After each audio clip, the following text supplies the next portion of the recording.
تبارك الذي بيده الملك وهو على كل شيء قدير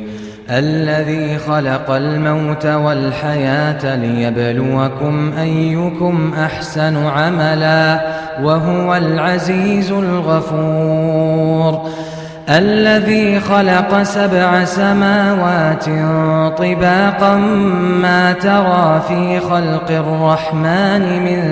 تفاوت فارجع البصر هل ترى من فطور